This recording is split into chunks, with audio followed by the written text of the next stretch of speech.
नमस्कार। आज education system पे बात करते हैं।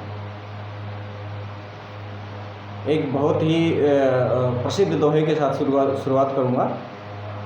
गुरु गोविंद दो खड़े काके लागू पाए, बलिहारी गुरु आपने गोविंद दियो मिलाए। हालांकि ये थोड़ा सा अलग है, गुरु और शिक्षा में थोड़ा सा वो अंतर है। गुरु कोई भी हो सकता है, किसी का भी हो सकता है, किसी भी उम्र में हो सकता है, मगर जो बेसिक एजुकेशन है वो कभी भी नहीं ली जा सकती। जो आप बचपन में सीख सकते हैं, शायद आप आफ्टर 30 और सो शायद उतना अच्छा सीख नहीं पाते। ग्रैस्पिंग पावर कहें या क्या जो भी है, वो मैं इतना साइंटिफिक नहीं हूँ तो मुझे नहीं पता, मगर जो सीखने की ताकत एक 5-6 साल के बच्चे में होती है, वो या तो रिजिडिटी के कारण कहो या भर जाने के कारण कहो। भरना ज्ञान से नहीं, बहुत सारी चीज़ें हैं जो आपके इस घड़े में भर जाती हैं और घड़े में फिर और पानी जा ही नहीं सकता, तो सीखेंगे कैसे।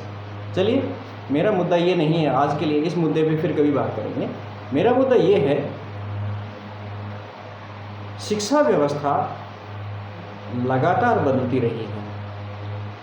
मैं अगर अपने टाइम की बात करूं, हर कोई अपने ही टाइम की बात करेगा। जब भी कोई जब भी कोई बात करता है तो वो हमेशा यही बात करेगा कि मेरे टाइम में ऐसा था। हाँ बिल्कुल, मैं भी यहीं से शुरुआत करूँगा। मेरे टाइम में भी मुझे लगता है कि शिक्षा व्यवस्था इससे बेहतर थी, फार बेटर देन दिस। हमारे अध्यापक डेडिकेटेड थे। मैं आज के अध्यापकों को ब्लेम नहीं कर रहा हूँ, मैं ये नहीं कह रहा कि वो ख़राब हैं, उनकी क्वालिटीज़ ख़राब है, नहीं, मैं ऐसा कुछ नहीं कह रहा हूँ। मगर मुझे लगता है कि मेरे अध्यापक आज के अध्यापकों से ज़्यादा कंसिस्टेंट, डेडिकेटेड और वो ज्ञान देना चाहते थे, हमें एक मूर्त रूप देना चाहते थे। आज वो सिर्फ पढ़ाना चाहते नहीं हैं, उनको they are paid for it.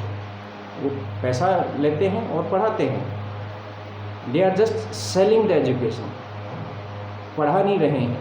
हाँ, हो सकता है कोई विरला होगा, मैं इतना तो नहीं जानता कि कोई भी नहीं है, मगर ये कहूँ कि आज के टाइम में education is a sales material, बेचा जा रहा है। हमारे वक्त में सेल्स वाला मतलब तो था ही नहीं। जब हम छोटे थे तो कैसे करते थे, एक झोला होता था कपड़े का, उसमें किताबें डाली, कॉपियाँ डाली और चले गए स्कूल। कोई नहीं पूछता था आप कैसे आए हैं, पैदल हैं, साइकिल से। साइकिल तो बहुत कम बच्चों के पास होती थी। खैर मैं जब मेरी ठीक से थोड़ी याददाश्त अगर कहूँ तो 5th क्लास के बाद ही मुझे थोड़ा समझ आना शुरू हुआ था कि मैं क्या कर रहा हूँ क्या नहीं। उससे पहले तो वही एक तख्ती होती थी और एक झोला होता था। स्कूल था प्राइमरी, बड़े मस्ती से वहाँ पे जाते थे। पूरा दिन सुलेख लिखना, पहाड़े गाने और दलिया मिलता था स्कूल में। सभी बच्चों को दलिया खाना बड़ा टेस्टी होता था। मुरली मास्टर ये डांट और वो उनका। अब मैं डेडिकेशन की बात कर रहा था, तो जो हमारे मुरली मास्टर का अभी जो जिक्र आया, ये हमारे एक टीचर थे प्राइमरी स्कूल में, मेरे गांव के स्कूल में। जब से मैंने स्कूल में एंट्री की है तब से पहले शायद वो उसी स्कूल में ही अपॉइंट हुए हों, मुझे नहीं पता है। मगर मेरे जितने भी बड़े भाई हैं, जो आज बड़े भाई कहो तो मैं अपनी जनरेशन का, मेरे साथ समाज में मेरी जनरेशन का मैं सबसे छोटा हूँ। मेरी जनरेशन वाला, मेरा वाला जो हम भाई कहें, उनमें मैं सबसे छोटा हूँ। पूरे 20 घरों के साधों में सबसे छोटा हूँ मैं, यानी कि द लास्ट मैन। तो उसके बाद भतीजे और ये सब शुरू हो जाते हैं, वो अलग चीज़ है। मगर वो मेरे भाई जो मेरे से उम्र में बहुत बड़े हैं, लगभग 25-30 साल बड़े हैं, वो भी मुरली मास्टर से ही पढ़े हैं। मुरली मास्टर ने ही उनको पढ़ाया और मैं भी मुरली मास्टर से ही पढ़ा। मैं किस तरह से नाम ले रहा हूँ, नहीं ना, इट वॉज रेस्पेक्टेड नेम। हम सभी उनको मास्टर मुरली ही कहा करते हैं। उनका नाम था मुरली राम। वो जब से स्कूल में लगे थे तब से लेके जब तक अंतिम सांस ली उन्होंने, वो रोज़ाना डेली सुबह से अपने घर से चलते थे। लगभग 6 किलोमीटर उनका गांव था। अपने गांव से हमारे स्कूल आना पैदल और वापस पैदल जाना। This was dedication. निकले, उसके बाद हाई स्कूल गए। हाई स्कूल में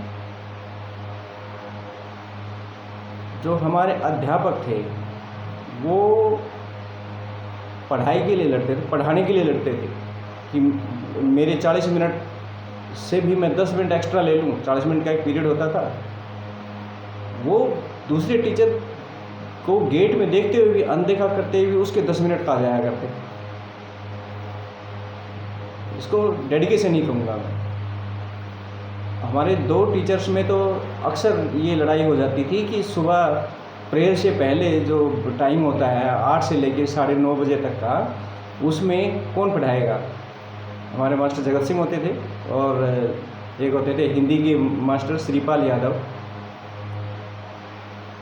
अगर हिंदी पे मेरी अच्छी कमांड है तो ये 100%, 100% अगर हिंदी किसी ने मुझे सिखाई है तो वो मैं श्रीपाल जी का नाम लूँगा।